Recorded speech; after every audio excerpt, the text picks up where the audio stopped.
er haldin af samtökum sveitarfélaga á Norðurlandi vestra. Ég heiti Kolfinna og er ráðgjafi á sviði nýsköpunar og ég fengi það hlutverk í dag að leiða þessa ráðstefnu. En það mjög ánægjulegt fyrir okkur á landsbyggðinni að geta haldið svona ráðstefnu á netinu og miðla þannig þekkingu og reynslu til annarra. Þetta er þriðja ráðstefnan sem við höldum í haust. En í september fjölluðum við verslun á netinu og í október hvernig við hendum hugmyndum okkar í framkvæmd. Þessar ráðstefnur eru aðgengilegar á heimasíðunni okkar á ssnvaff.is og ég mæli með að fylgjast með því að það er aldrei að vita hvort að við hendum svo í fleiri viðburði í vor. Þannig að þið getið fylgst með á samfélagsmiðlum eða heimasíðunni okkar. En í dag ætlum við að fjalla hvernig við notum sögur í markaðssetningu og hvernig við getum aukið virði vörunar eða þjónustu með því. Á ensku kallast það storytelling.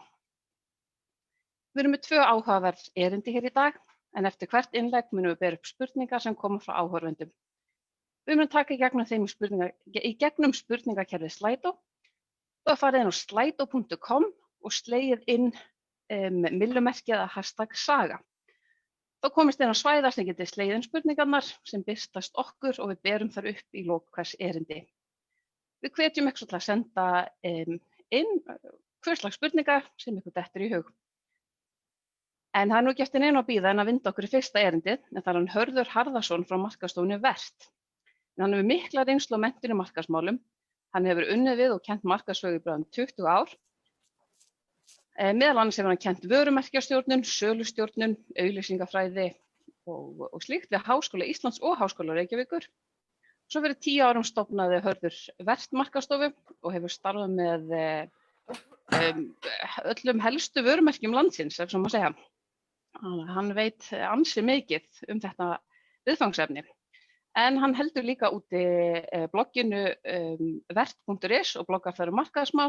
Hann heldur úti hlaðvarpinu Markaðsstofan og gefur út markaðsdagatalið. Þannig að í dag ætlar Hörður að segja okkur frá storytelling í markaðssetningu. Gjörðu svo vel, Hörður. Góðan daginn. Takk fyrir. Ég treysti því bara að allir heyri það sem ég er að segja. Nú fær maður enga endurgjöfa því að við erum bara 3 inn á þessu fundi og aðrir að sjá þetta væntanlega á Facebook. Ég ætla að fjalla fyrst og fremst hvernig vörumerkjasagan skiptir máli og segja ykkur hvernig nýta má það og hvernig það er ykkur til hagsbóta. Árið 2007 þá var ég ásamt félaga mínum í miðju góðæri og við vorum á Lanzarote og með fjölskyldunar okkar, ekki bara við tveir, við vorum með okkar fjölskyldur. Svo eitt kvöldi þá fengum við að fá svona frí frá fjölskyldunum og við fórum á barinn og horfa á okkur fótboltaleik sem var á dagskrá og sátum þarna og ræddum markaðsmál eins og oft vill vera. Og á þessum tíma var ég að reka stóra markaðsdeild, var framkvæmdastjóri markaðssviðs og vorum að vinna fyrir mörg vörumerki á neytendamarkaði og félagi minn var að reka stóra markaðsdeild í þjónustubransanum, í ferðabransanum. Og þarna situm við og erum að ræða hvaða vandræði við erum alltaf að rekast á með það að fara inn á auglýsingastofu, þar sem að auglýsingastofurnar sem við vorum í viðskiptum við, ég var í viðskiptum við 3 auglýsingastofur af því að við vorum með það mikið af vörumerkjum á þessu tíma og hann var í viðskiptum með eina og við nefnum engin nöfn alltaf í þessu tilfelli. En þarna erum við að ræða vandann sem við erum alltaf að lenda í og það er að auglýsingastofurnar voru reknar eða drifnar áfram af hönnun og af auglýsingagerð. En oft er kannski rétta lausnin bara að huga að framsetningu í búðum eða að vera með kynningar eða fara út í sampling eða bara eitthvað allt annað. En auglýsingastofur voru alltaf að reyna að búa til auglýsingar og þarna endum við á því að segja við ættum bara að stofna fyrirtæki og við gerðum það í raun og veru þarna á Servittu og kölluðum það glöggt er gess augað. En við hættum seinna við það nafn. En þarna stofnum við þetta fyrirtæki á þessari Servittu af því að við sáum bara ákveðinn vanda. Nú, svo liðu nokkur ár og allt í einu stóðum við frammi fyrir því 2009 að segja eigum við að láta vaða og þá stofnuðum við Vert. Þetta dæmi svona brandsögu. Þetta ekki bara eitthvað skemmtileg saga á sólinni sem ég var að segja ykkur, þar sem ég satt á bar og var að fá mér bjór. En hvað ég í raun og veru búinn að segja ykkur?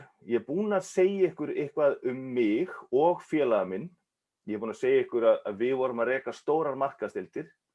Ég búinn að segja ykkur einhverja sögu sem að gefa til kynna að ég viti hvað ég að tala og ég búinn að segja ykkur líka smávegis samkeppnina. Ég búinn að segja ykkur að þar var víða pottur brotinn til að orða það pent. Og svo ég búinn að segja ykkur af hverju ég stofnaði mitt fyrirtæki. Af hverju fórum við af stað og hvað það sem að drífur okkur áfram alla daga. Af því að það var bara ekki hægt að fá þessa þjónustu sem að ég búinn sem að ég síðan ætla að bjóða upp á í mínu fyrirtæki. Það sem ég búinn að gera að setja einhverja smá myndin í kollina á okkur og þetta það sem að þetta gengur út á að vera með brandsögu. Þú ert að reyna að skilja eitthvað eftir. Þannig að vörumerkjasaga, hún rekur einhverja svona atburðarás, eitthvað sem að leiddi til stofnunar fyrirtækisins og svo gjarnan eitthvað svona inn í sögunni sem að fær hlustandan til þess að skilja hvað það sem að drífur síðan áfram starfsfólkið, hvað drífur þig áfram í að gera alltaf betur, hvað það sem að veitir ykkur innblástur. Og ef tekst að móta áhugaverða sögu og gera eitthvað svona sem heillandi fyrir þá sem að hlusta, þú veist, þá mun fólk miklu betur meðtaka og skilja fyrir hvað þú stendur. Og það mun verða velvilja þér frekar og mynda svona tengingu, mynda eitthvað svona tilfinningalega tengingu við þig. Þetta ekki algjörlega nauðsynlegt, þú ert ekki í vondum málum ef þú átt ekki vörumerkjasögu, en það þetta mikilvæga krydd sem kannski skilur þig frá öðrum. Eitthvað svona auka, já, þetta var eitthvað auka áhugavert þarna.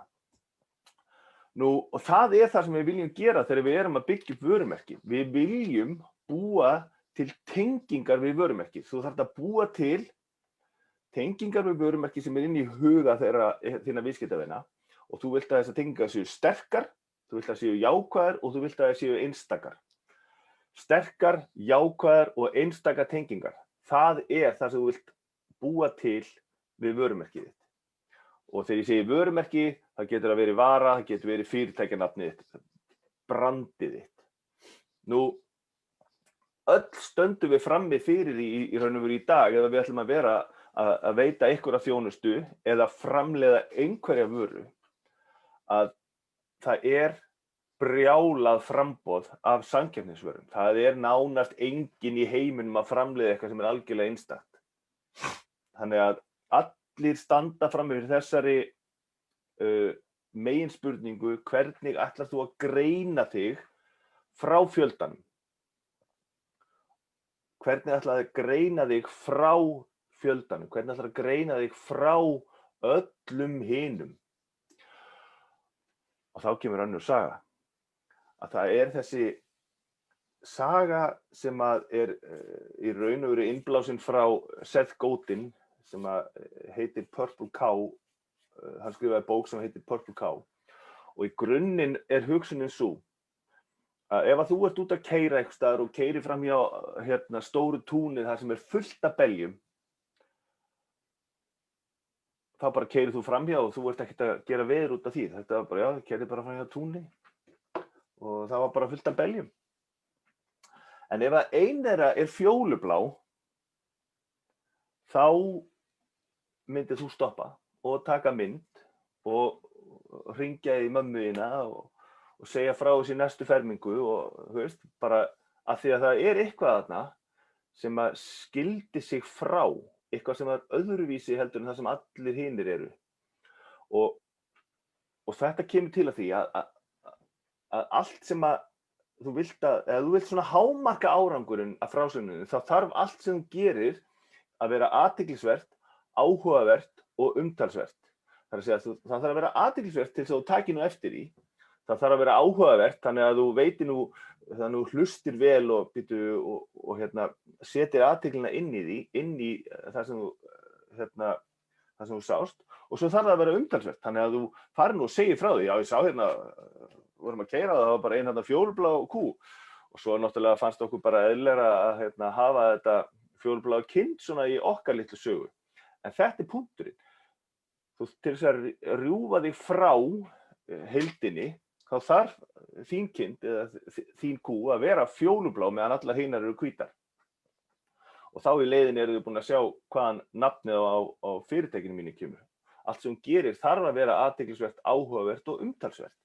Og eitt af því sem þú getur notað í þessu þetta vörumerkjasaga. Það getur enginn stolið henni eða kóperað hana. Það hægt að kópera hönnunina þína, það hægt að kópera hugmyndina þína, það hægt að kópera þjónustuna þína, en enginn getur kóperað upphafssöguna þína eða söguna á bak við brandið þitt. Og við segjum sögur af því að þær mynda tengingar. Við segjum sögur af því að fólk byrjar að hlusta þegar það heyrir sögur. Góð saga, hún kveikir bara á heilanum hjá fólki. Og góð saga fær fólk til þess að muna það sem það var. Og það hreyfir við tilfinningum. Og þannig nærðu í gegn, frekar en að segja bara kont og kauftu, eða þú veist, eitthvað svona klísjukendara.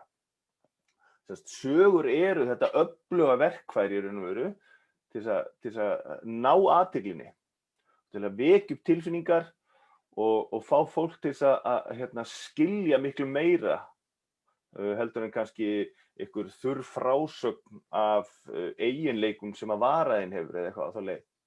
Þannig að þín saga greinir vörumerkið þitt frá samkeppninni og þetta alltaf vörumerki. Við erum alltaf að tala um vörumerki eða brand.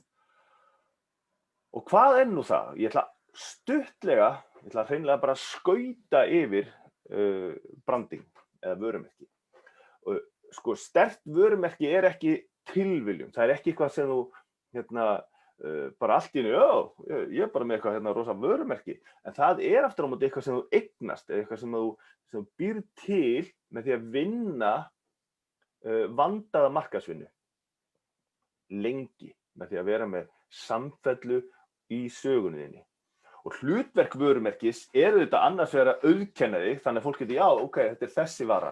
Já, einmitt, ég sé það bara á merkinu eða umbúðunum eða öllu því. Og svo þetta vörumerkið að aðgreina, þannig að ég þekki nú örugglega í sundur, þú veist, eitt keks og annað eða eitt drykk og annan. Og vörumerki þetta stundum það verðmætasta sem fyrirtæki eiga og þau ákveðið loforð. Þegar ég horfi á gosdrykkjahilluna, þá ég búinn að mynda tilfinningarlega tengingar. Ég búinn að prófa, ég búinn að smakka og ég með eitthvað, það einhver ákveðin hlutir þarna ég veit að já, þessi drykkur, hann verður eins í dag og hann var í gær og hann stendur fyrir eitthvað sem ég jákvæður fyrir. Og þetta einfaldar líka alla markaðsvinnu. Það að segja að eiga sterkt vörumerki einfaldar alla markaðsvinnu. Af því að fólk veit þegar fyrir hvað þú stendur. Það skilur og trúir því sem þú ert að segja. Það fer enginn í röð ef að Hakenúk myndi segja við erum að koma með nýjan síma, skilurðu. En fólk fer í röð bara þegar Apple segir, við erum að koma með nýjan síma, þá bara fer fólk í röð, það bara, ég veit að þetta verður geðveikt, ég mættur. Það munurinn á þessu. Vörumerkið þarf þetta helst að fanga svona einhverja framtíðarsýn, það varðar þér svolítið leiðina, þú veist fyrir hvað þú stendur og þú veist hvert þú ætlar að fara því að vörumerkið þitt á einhvern ákveðinn máta. Ef að vörumerkið þitt til dæmis stendur fyrir eitthvað lífrænt, þú ert kannski að framleiða vöru eða þú ert með sjálfbæra ferðaþjónustu eða eitthvað á þá leið, Og þá varðar þetta svolítið leiðina inn í framtíðina. Því að þú byrjar ekki allt í einu að gera það eitthvað sem að stangast algjörlega á við vörumerkið. Vörumerkið tjáir svolítið fyrir hvað þú stendur, og aftur hérna tilvísun í Apple, af því að það er náttúrulega bara þetta sterka vörumerki. Þeir standa fyrir eitthvað. Þú trúir á þá og þú bara veist fyrir hvað þeir standa, af því að þeir eru búin að segja það í sögunni sinni. Og þetta er leiðarljós ákvarðana. Þetta hjálpar þér alltaf þegar þú ert að taka næsta skref, eða þú ert að þróa nýja vöru, eða þú ert að þróa nýja þjónustu, eða þú ert að breyta umbúðum, eða þú ert að gera eitthvað. Ef að vörumerkið þitt er skýrt og vel mótað, þá verður það gjarnan og er leiðarljós ákvarðana. Og þetta hjálpar þér í stefnumótuninni. Þegar þú ert að taka ákvarðanir framkvæmda, ákveða hvað þú ætlar að gera, þá hjálpar þetta vörumerkið þitt, ef þú skilur það og ert trúr þínu vörumerki, að þá hjálpar þetta þér að taka réttar ákvarðanir. Og ég tek þetta dæmi því að einu sinni var Harley Davidson og þeir komist að því að það er hellingur af mönnum, svona miðaldra mönnum sem að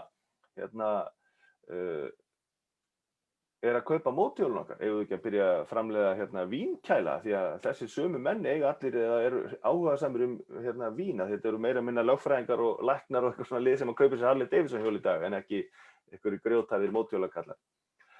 En þarna misskildir raun og veru fyrir hvað vörumerkið er að stóð fyrir. Vörumerkið er að stóð fyrir frelsi og uppreisn, en ekki að vera poss og geyma einhverjar fínar víntegundir. Þannig að ef þeir hefðu skilið vörumerkið sitt, vita fyrir hvað það stóð, þá hefðu þeir ekki farið út í þessa vöruútvíkun.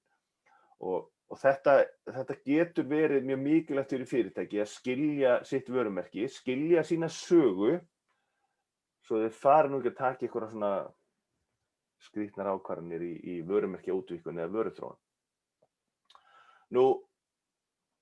Þú þarft að staðfæra vörumerkið þitt, og hérna komum við aftur að þessu með að vörumerkið þitt er alltaf í samkeppni við ykkur. Þú þarft að vita við hvernig þú ert að keppa. Þú þarft að hugsa hverjir eru sameiginlegu þættirnir. Hvað ætla ég að gera í það minnsta jafnvel og samkeppnin? Og svo er það, hvað hef ég sem að getur aðgreint mig? Hvað er það sem að bara ég get gert?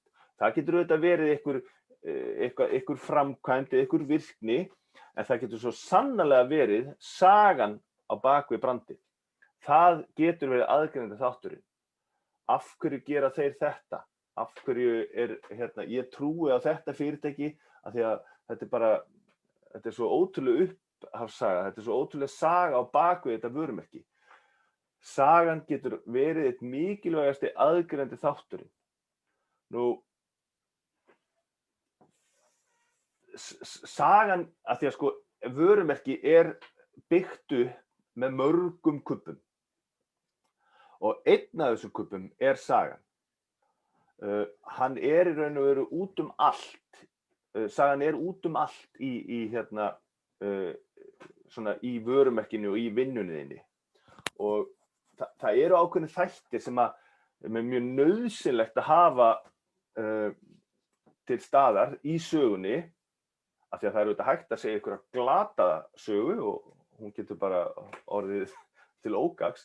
En ef að þú ætlar að vera með áhrifaríka sögu, eitthvað sem er virkilega gagnlegt, þá þarf hún í raun og veru að hafa þessa 5 þætti. Hún þarf að hafa einhverja merkingu, fólk þarf að geta skilið og jafnvel sett sig inn í hana. Hún þarf að segja eitthvað gagnlegt.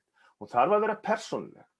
Hún þarf að vera eitthvað þannig að fólk geti helst sér sjálft sig og myndi einhverjar tilfinningatengingar. Þannig að það þarf að, þegar ég segi tilfinningaþrungin, þá er það svona, það þarf að vera eitthvað svona einlægni og eitthvað tilfinning í henni. Eitthvað staða sem þú varst í þegar þetta byrjaði eða eitthvað. Hún þarf að vera einföld, af því að það mun enginn hlusta, eða þú munt ekki fá tækifæri til að segja einhverja langa margra mínútna eða margra klukkutíma sögu vörumerkið. Þetta er bara vörumerki, fólk er ekki svo áhugasamt. Og síðan þarf hún auðvitað að vera raunveruleg og sönn. Þú getur ekki bara byrjað að bullshit eitthvað. Þú getur ekki bara búið til eitthvað og sagt, þetta saga vörumerkis sitt, þetta var þannig og svo bara sagt eitthvað kjaftaði. Bæði, það mjög erfitt að þurfa að muna, það langbest að vera bara með sanna sögu, þá þarftu ekkert að muna. Því þá þetta bara eins og þetta var. Það líka minni líkur á hún sé það eitthvað breytast endalaust, því að það gerir hana ótrúverða ef að upphafssagan alltaf að breytast. Þannig að hún þarf að hafa þessa 5 þætti, hún þarf að hafa einhverja svona merkingu, hún þarf að vera persónuleg og tilfinningaþrungin, eða hún þarf að vera trúverðug og hún verður að vera einföld, svo hún náir að koma inn á framfæri. Og hvernig ætlum við svo að búa til þessa sögu? Þú skrifar söguna, það segir svo svolítið sjálft, en þá ég að meina, þú þarft að afla upplýsingarna ef þú ert ekki með það allt í kollinum, þú þarft að setja þetta svolítið niður á blað. Og það getur enginn gert þetta fyrir þig. Enginn markaðsráðgjafi, þú hringir ekki bara í vertasíðin, en að skrifa fyrir mig vörumerkjasöguna. Það væri fínt, geturðu síðan senda hana bara á morgun. Það ekki þannig. Þú verður svolítið að vinna í þessu sjálfur. Þú getur alveg fengið einhvern til að hjálpa þér síðan að gera á endanum á mótana og komin á framfæri. En þú þarft alltaf að skrifa þína sögu sjálfur. Það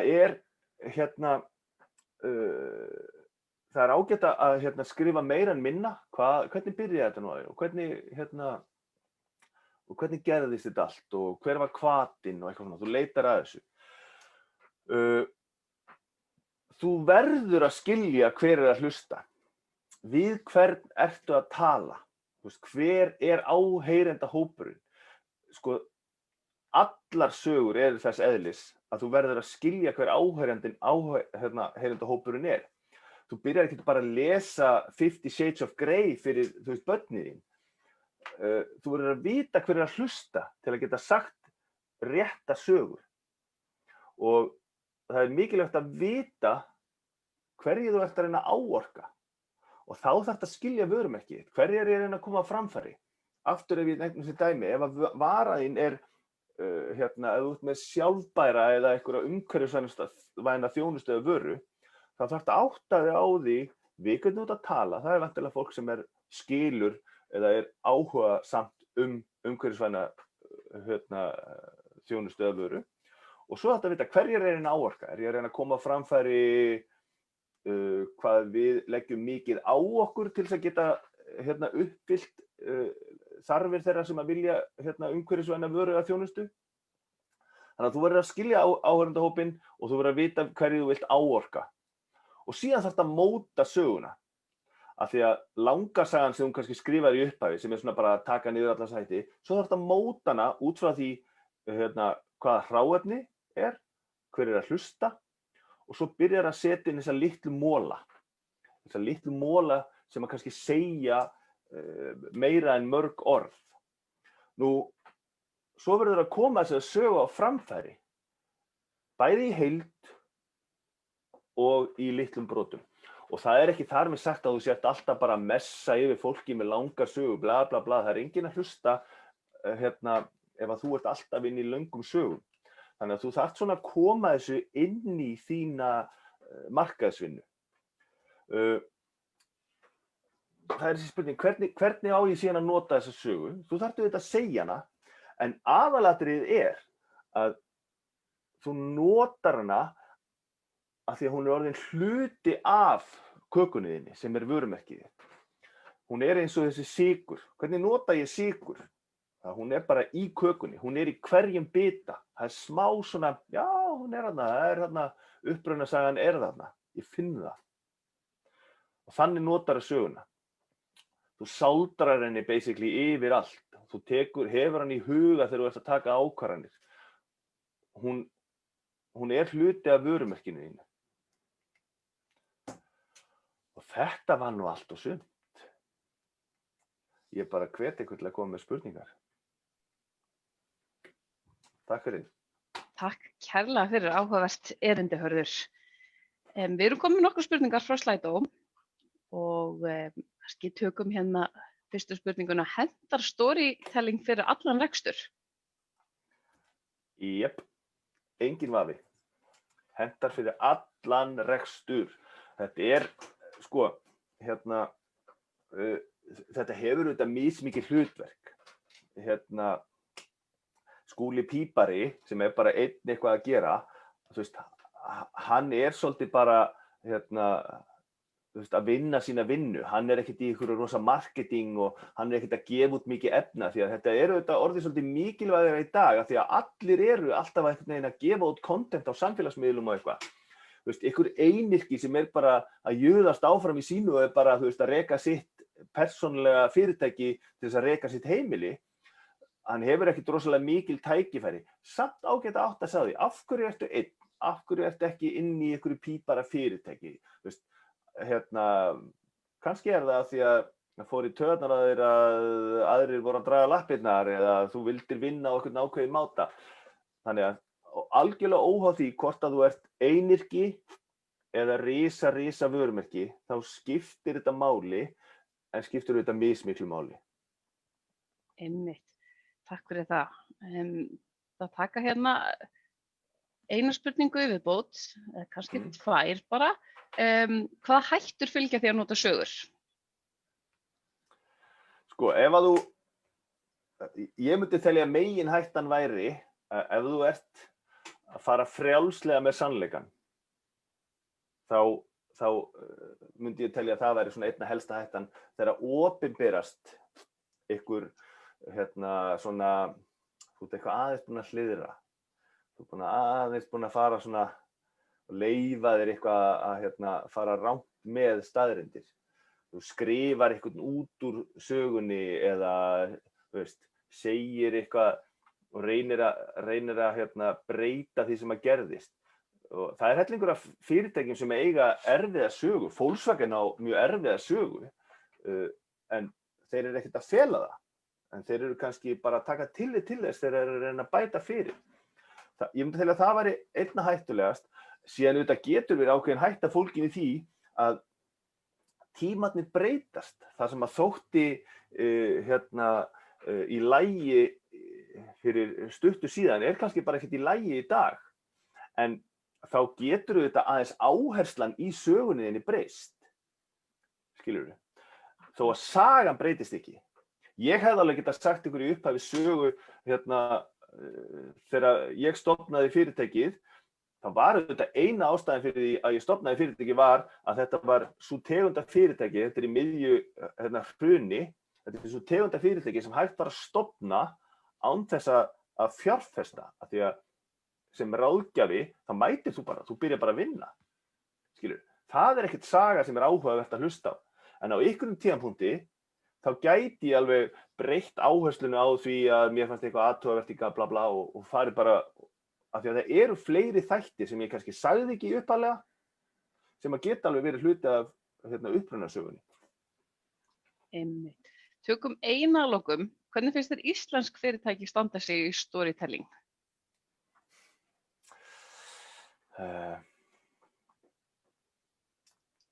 Ekkert spes, sko. Mætti gera betur. Já, það eru þetta ekki mjög áberandi, í svona markaðsstarfi fyrirtækja. Stundum sagan líka bara svolítið mikilvæg innanhús, þannig að allir starfsmenn séu mótiverar og skilji hvaðan við erum að koma og hvers vegna við erum að standa í þessu brölti að vera alltaf að fara með þessa ferðamenn upp á fjall, eða hvers vegna við erum að standa í þessu brölti að vera að framleiða þessa vöru. Þannig að stundum, og það alveg veit kannski ekki almenningur af því, verið að vinna með vörumerkjasöguna, upprunnan og hvaðan við komum og hvers vegna við erum að standa í þessu. Það kannski verið að vinna með það innanhús, eða þú veist, innan hagsmunahafana eða þeirra sem að tengjast fyrirtækinu. Þannig að ég myndi segja svona heilt yfir ekkert rosa vel, en mögulega eru fleiri að vinna með þetta en maður kannski veit af. Kannski eftir þennan viðburð hjá okkur, þá eru fleiri, vonandi. Já. Það komin ein spurning hérna núna fyrir nokkrum myndum. Geta sögur eyðilagst með tímanum? Já, það auðvitað möguleiki. Og það kannski helst þetta sem ég sagði áðan, að eitthvað sem var ásættanleg hegðun á einum tímapunkti það kannski ekki eftir einhvern tíma. Skilurðu, þannig að þá kannski getur sagan, orðið úrelt og mögulega þarf eitthvað að aðlaga hana eða breyta sko áherslupunktunum. Hvar ætla ég að setja spotlightið í sögunni? Einu sinni kannski setti ég það á upphafið þegar einhverjir tveir aðilar hittust, en svo breyti ég því kannski yfir í þegar fyrirtæki var nýbúið að opna og allir voru rosa mótiveraðir á einhvern máta eða eitthvað, það getur breyst hvar tilfinningapunkturinn í sögunni er. Akkurat. Er eitthvað fleiri sem þú vilt bæta við, Hörður, svona að lokum? Nepp. Ég þakka það bara kærlega fyrir þetta áhugaverða erindi. Takk sömuleiðis. Ég minni áhorfendur á þessu, ég sagði áðan þá bloggar hann markaðsmál á vert.is og heldur út í hlaðvarpinu Markaðsstofan. Þannig að það getið fylgst með herði þar. Ég ætla að minna á spurningakerfið okkar, það er slido.com og gerir svo millumerki eða #saga og það er hægt að senda inn spurningar nafnlaust. En þá koma seinna erindinu hjá okkur í dag, það er hún Sveinbjörg Rut Pétursdóttir sem ætlar að sýna okkur hvernig við búum til söguna í markaðssetningu. Sveinbjörg starfar sem atvinnuráðgjafi hjá Samtökum sveitarfélaga á Norðurlandi vestra og hún veitir almenna rekstraraðstoð til frumkvöðla og fyrirtæki. Auk þess sérhæfir hún sig í stafrænni framþróun. Gjörðu svo vel, Sveinbjörg. Kærar þakkir, Kolfinna, og takk Hörður fyrir mjög áhugavert og skemmtilegt erindi. Ég ætla að byrja hérna á að deila með ykkur.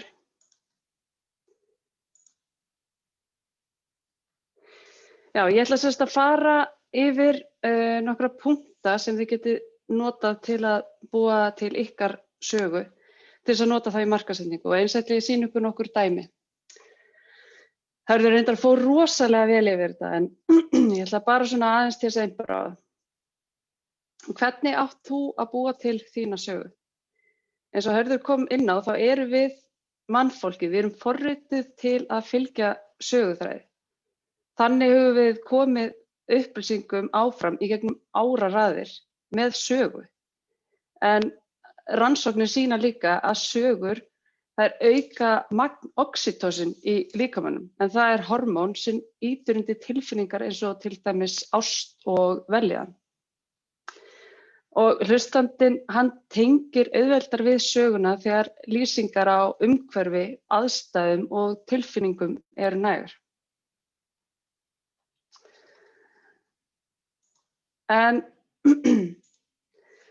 þegar talað er að nota sögu í markaðssetningu, þá eru svo margar leiðir sem hægt er að nýta sér. Eins og hefur komið inn að þú getur sagt söguna á bakvið stofnun fyrirtækisins, þú getur sagt söguna á bakvið fólki sem er að reka fyrirtækið, hvaðan kemur það, hver er bakgrunninn, hvernig er ferli vörunar eða þjónustunar, hver er sagan á bakvið það og hvað er það sem gerir þína vörur eða þjónustu svona sérstaka. Reynslusögur eru svo annað form af sögum sem hægt er að nýta í markaðssetningu, en þar sem viðskiptavinur segir sína sögu af reynslu af vörum eða þjónustu og það er form sem við sjáum mikið nota í dag, en það reynist það vel því fólk tengir við fólk. Við getum sagt söguna bak við fyrirtækið, þar sem eigendur spila stórt hlutverk. Er þetta til dæmis fjölskyldureiki fyrirtæki, þar sem farið var að staði í framkvæmdir og gömlu fjósi var breytt í gistiheimili.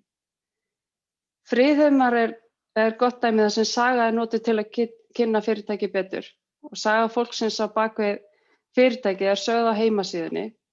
Þar var til dæmis farið að stað með garðyrkju í byrjun sem í dag hefur svo undið upp á sig.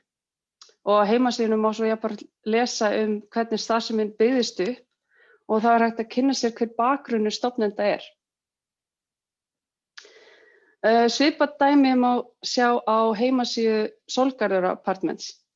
Þar má sjá hvernig eigendur ferðaþjónustu fyrirtækisins gera fyrirtæki persónulegra gagnvart viðskiptavinum.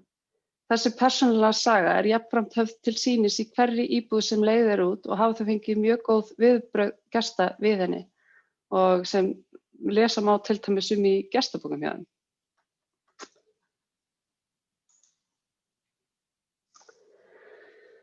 En eins og ég segi þá kom Hörður mjög vel inn á þennan hluta, þannig ég ætla bara svona meira að stikla á stóru.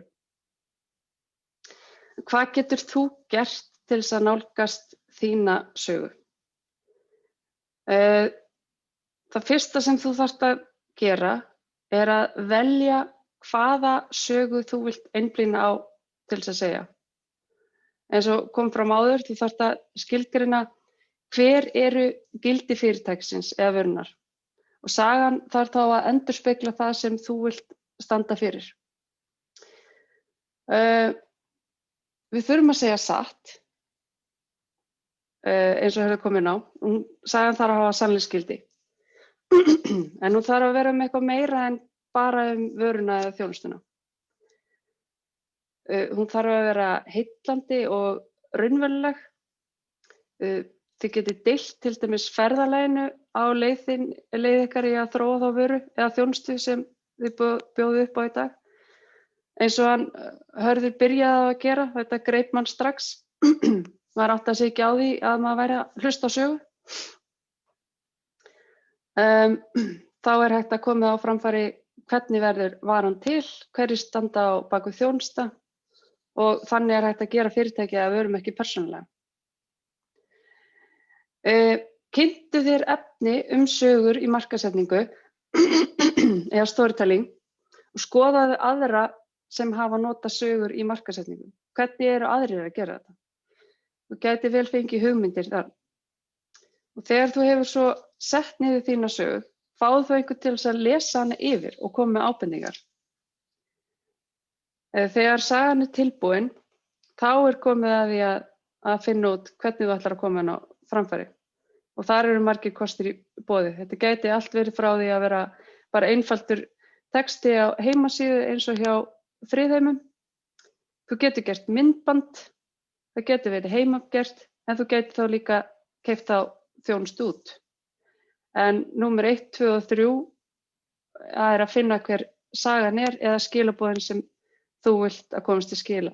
Og eins og Hörður komið inn á, þá er enginn sem getur fundið söguna nema þú. Ég ætla að sýna ykkur hérna dæmi sögur. Hérna fyrsta dæmi sem ég ætla að sýna ykkur í Hanna Home. Þetta er gott dæmi þar sem nýtt svona einfalt dæmi. Sjá.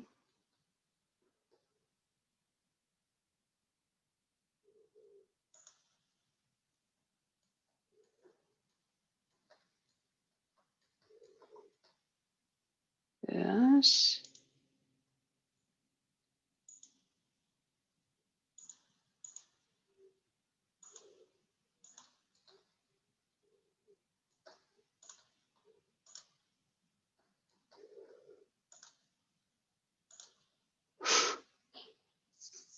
Já, fyrsta dæmi semst frá í Hanna Home. Það tiltölulega einfalt en þar fer hún yfir til dæmis hver hugmyndin á bak við hönnunina á vörunum hennar. Og í þessu myndbandi kemur hún einnig inn á gildi fyrirtækisins varðar til dæmis vistspor.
og svo náttúrulega svo ótrúlega mikið væntumþykja í prjónar í flík. Við erum að koma með nokkrar nýjungar núna næstunni og meðal annars rúmteppi sem heitir Öldur. Það ástaróður til hafsins sem umlykur augun okkar. Hafið bæði verndar okkur og nærir og svæfir. Vörurnar fást víðsvegar landið í fallegum búðum. Það hægt að skoða sölustæðina á heimasíðan okkar, en við erum líka með vefverslun og slóðin ihanna.is.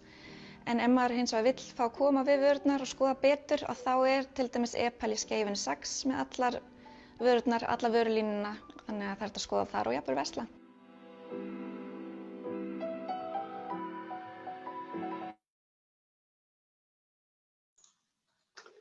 Þetta var bara mjög einfalt dæmi. Það vantaði þarna hljóðið í byrjun, en það allt í lagi. Næsta myndband sem ég ætla að sýna ykkur sennilega töluvert íburðamikið, en mig langaði samt að sýna ykkur hvernig þetta fyrirtæki notar framleiðsluferli á áfenginu til að segja söguna. Sagan segir þá neytendanum frá því hvernig ávöxturinn, eða hvað þetta sem nýtt í þetta, hvernig það plægt á akrinum, flutt í verksmiðjuna og hvernig vinnslan Taki eftir dramatískum lýsingum að 60 hendur komu að vinnslu hverjar flösku. Hérna að vísu líka verið að vinna með 360 gráðu myndband, en þá hægt að snúa þá myndbandinu á allan hringinn meðan verið að horfa á það í tölvunni. En einnig verið þá hægt að horfa á með svona sýndarveruleika glerum. En það gaman að sjá hvernig framleiðsluferli getur orðið þungin í markaðssetningu. Ég sé alveg fyrir mér nokkur fyrirtæki sem getur nýtt sér þetta í markaðssetningu. Sjá, þá þarf ég að finna það.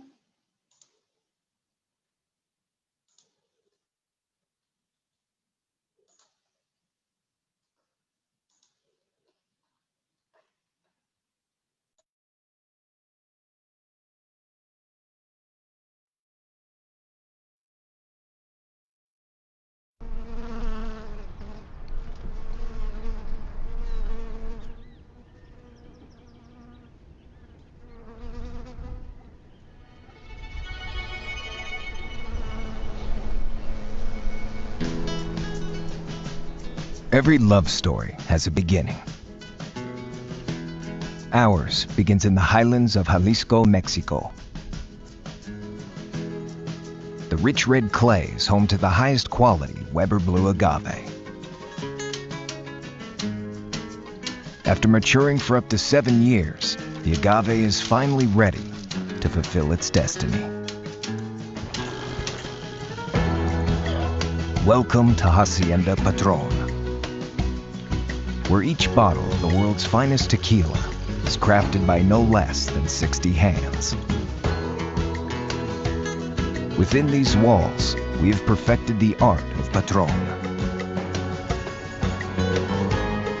First, piñas are hand-cut and slow-roasted in mason brick ovens. They emerge after 3 days, soft, sweet, and set to be pressed.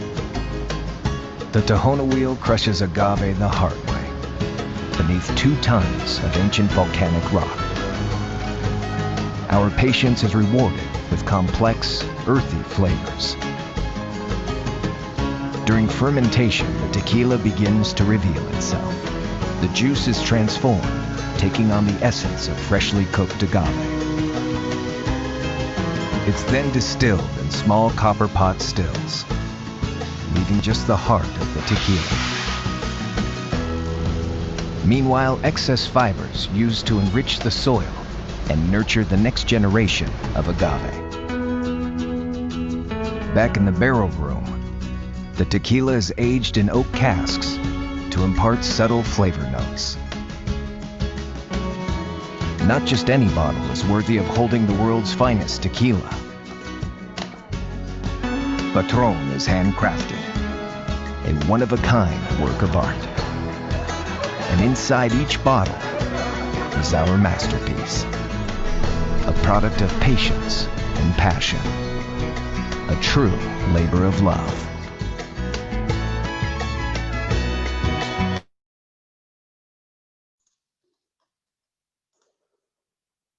Þarna mátti semst sjá hvernig fyrirtæki nýtir framleiðsluferlið til þess að segja söguna. En þetta eru miklir peningar, en þið sjáu kannski hugmyndina hvernig hægt verið að nota framleiðsluferlið og sjáu hvernig þið geti nýtt ykkur þetta. En í lokin þá ætla ég að sýna ykkur eina áhrifamikla auglýsingu sem Oreo stóð fyrir núna 2020. Hún á stærri gerðinni, en í þessari auglýsingu verið að reyna að höfða til tilfinninga hjá neytendanum. Líklega á fyrirtækið eftir að missa eitthvað af viðskiptum, en að sama skapi mynda sterkari viðskiptatengsl við aðra.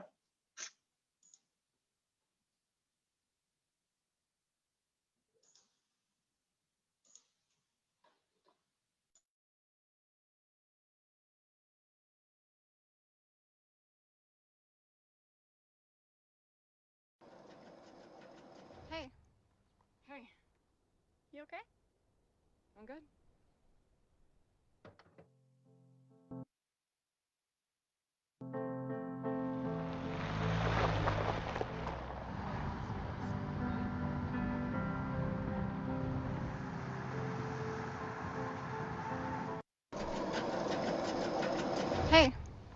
Hey, you okay? I'm good.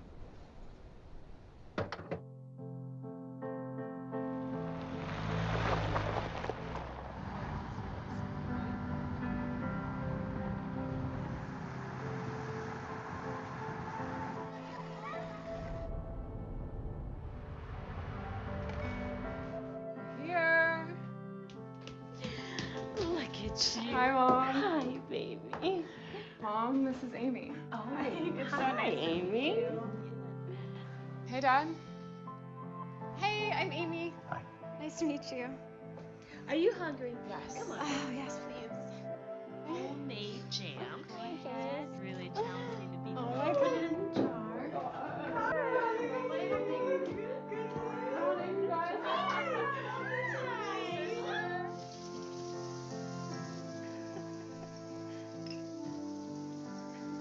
Wow, nice to see you.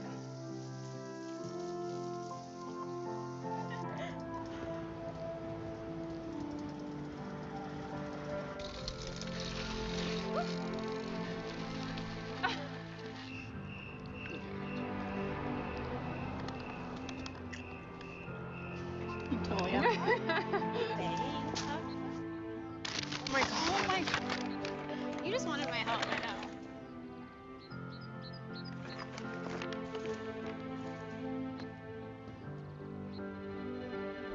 All over your face. You're the cutest little baby. Here you go.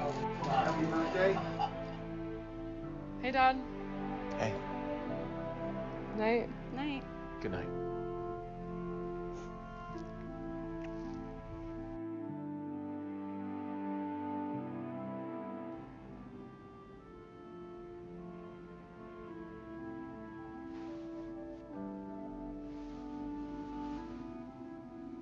John. Is that your dad? What is he doing? Dad.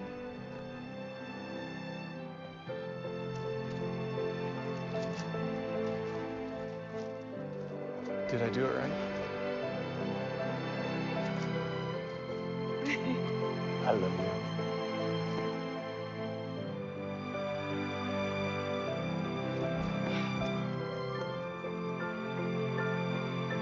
You like it? I love it.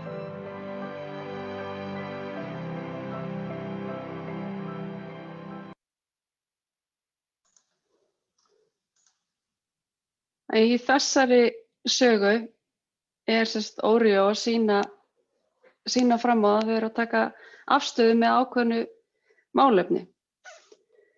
Þannig að nú ég búin að fara yfir 3 mismunandi dæmi þar sem sögur eru nýttar í markaðssetningu. Það þá í einu sögunum var tekin afstaða með málefni, annarri var framleiðsluferli nýtt sem saga og í fyrstu var svona sagan á bakvið manneskjuna, þá var þetta gert persónulegra, þannig í Hanna Home. Þá var ég bara að spáði hvort það væri einhverjar spurningar. Takk fyrir þessa skemmtilegu yfirferð, Sveinbjörg. Það eru komnar nokkrar spurningar. Það er hérna ein, hvort að einhver gerð af sögu sé betri en önnur. Hvort það sé reynslusaga eða fyrirtækjasaga. Sko, það fer í rauninni bara eftir í hvert er markmiðið, hver er sagan og hvað er það sem þú vilt að komi á framfæri. Þannig að það er kannski ekkert eitt svar rétt við þessu. Einmitt. Já. Svo er önnur spurning hérna, hvort að þú mælir með að fá aðstoð hjá markaðsstofu við gerð storytelling og auglýsinga. Og eins og hann Hörður kom inn á, að þá er það einstaklingurinn sem þarf sjálfur að koma fram með sína sögu. Það gæti náttúrulega reynst gott að fá einhvern svona til þess að stundum þarf maður að fá einhvern svona til þess að toga orðin upp um manni, en þú veist, þau eru til, sagan er til hjá fólkinu, þau þurfa kannski bara aðstoð við að koma inn á framfæri. Nú þykir mér líklegt að þessi þjónusta sé í boði hjá markaðsráðgjöfum, en ég myndi samt byrja á því að hugsa hjá okkur sjálf bara hvað er það sem ég vil koma á framfæri, hverju vil ég miðla. Einmitt, þetta tengist akkurat þriðju og seinustu spurningun í dag og það var hvar byrja ég, en þú ert nú búin að svara henni. Já, ég myndi segja það, bara hver er sagan sem þú vilt að komi á framfæri, hverju vilt þú miðla, er það eiginleikar vörunar eða virkni vörunar, þá geti til dæmis reynslusögur verið mjög góð, en já, og svo er hægt að taka skrefið út frá því og þó svo, sko, ég byrja vinnuna sjálf, skoða hvað aðrir eru að gera, en svo í framhaldi af því er hægt að leita þá ráðgjafar eða kaupa út þjónustu hjá markaðssérfræðingum ef fólk óskar að fara þá leið. Akkurat. Takk fyrir þetta, Sveinbjörg. Vilt þú bæta við einhverju? Nei, ég bara yfirferð bara lokið hjá mér í dag, en mér langaði bara að hvetja fólk til þess að vera í sambandi við á ráðgjafa SSNV ef það er einhverjar frekari spurningar sem að vakna, annars bara þakka ég bara fyrir mig.